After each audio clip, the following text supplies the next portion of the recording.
বিধানসভার বিধায়ক তথা পশ্চিমবঙ্গ সরকারের ক্যাবিনেট মন্ত্রী মাননীয় সিদ্দিকুল্লাহ চৌধুরী সাহেব এখানে আসবেন এবং এখানে বস্ত্র বিতরণ করবেন।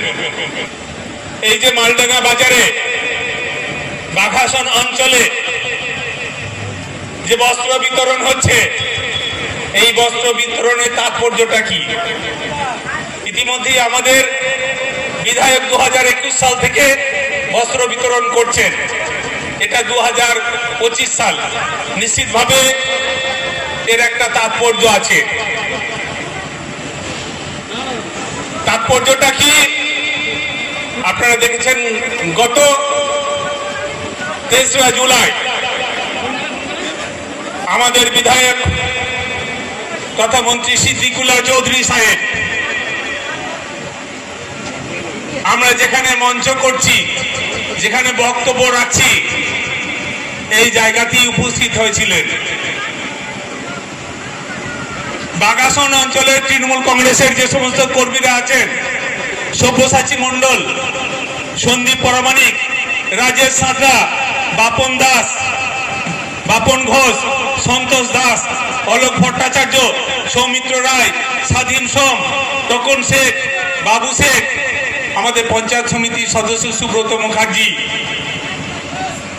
তাদের একটাই দাবি ছিল, বস্ত্র বিতরণটা আমরা এই মালডাঙ্গা বাজারে বাঘাসন অঞ্চলে এই মাছের হাটি আমরা করে দেখিয়ে দিতে চাই তৃণমূল কংগ্রেসের বাঘাসন অঞ্চলের শক্তিটা কত।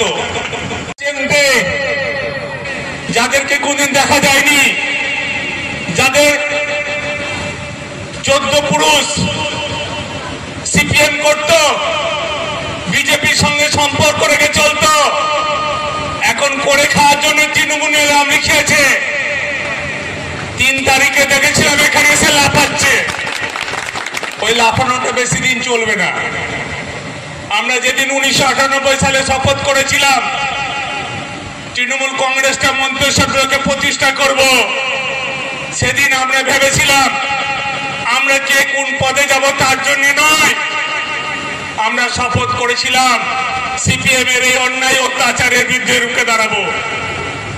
আজকে আবার নতুন করে প্রয়োজন হয়েছে, আজকে আবার নতুন করে প্রয়োজন হয়েছে সজল বাজার স্বপ্নকে সার্থক করার জন্য মন্তেশ্বর ব্লকের প্রত্যেকটা অঞ্চলের দুর্দিনের তৃণমূল সাথীরা আজকে জেগে উঠেছে। আজকে তাই তারা মালডাঙ্গা বাজারে বিধায়ক সিদ্দিকুল্লাহ চৌধুরীর ডাকে তার আহ্বানে এখানে উপস্থিত হয়েছে, শেখ আক্রান্ত হয়েছে।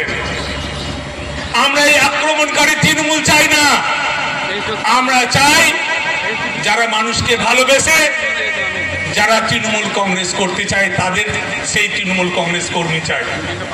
মমতা বন্দ্যোপাধ্যায়ের উন্নয়নকে ব্যাহত করতে চাইছে, অভিষেক বন্দ্যোপাধ্যায়ের আদর্শটাকে পদদলিত করতে চাইছে। আগামী দিনে সিদ্দিকুল্লাহ চৌধুরী সাহেবের নেতৃত্বে এই সমস্ত তৃণমূল কংগ্রেস কর্মীদের সংগঠিত করে আগামী দিনে আমরা মন্তেশ্বরকে নতুন তৃণমূল কংগ্রেস প্রতিষ্ঠা করব। এর শপথ আজকে আমরা বাঘাসন অঞ্চলে মালডাঙ্গা বাজারে যেখানে সিদ্দিকুল্লাহ চৌধুরীকে কালো পতাকা দেখানো হয়েছিল সেই জায়গায় নিতে এসেছি। জায়গায় মন্তেশ্বর বিধানসভার বিভিন্ন জায়গায় বস্ত্র বিতরণ হবে, বাঙালির সর্বশ্রেষ্ঠ উৎসব শারদীয় উৎসব হবে, আনন্দে আমরা মেতে উঠবো। কিন্তু আজকে আমরা শপথ নেব, আমরা আমাদের বিধায়ক সিদ্দিকুল্লাহ চৌধুরী সাহেবের নেতৃত্বে মন্তেশ্বর বিধানসভায় মন্তেশ্বর ব্লকের সেই অন্ধকার কালো দিনকে ঘোচাবো এবং আগামী বিধানসভা নির্বাচনে, গত নির্বাচনে 2021 সালে সিদ্দিকুল্লাহ চৌধুরী সাহেব 32,000 ভোটের ব্যবধানে জয়যুক্ত হয়েছিল। আজকে আমরা এই তৃণমূল কংগ্রেসের কর্মীরা যারা নিচে বসে আছে, যারা আমাদের মাইকের আওয়াজ যত দূর যাচ্ছে, যারা আজকে তৃণমূল কংগ্রেসের ডাকে এখানে উপস্থিত হয়েছেন, আমরা আজকে শপথ নেব 2026 সালের যে বিধানসভা নির্বাচন আসছে সেই নির্বাচনে আমরা মন্তেশ্বর ব্লকে সিপিএম, কংগ্রেস, বিজেপিকে পরাস্ত করে সিদ্দিকুল্লাহ চৌধুরীকে পূর্ব বর্ধমান জেলার সর্বোচ্চ ভোটের ব্যবধানে জয়যুক্ত করব। এই আশা ভরসা নিয়ে আজকে আমরা এখানে শপথ নিতে এসেছি।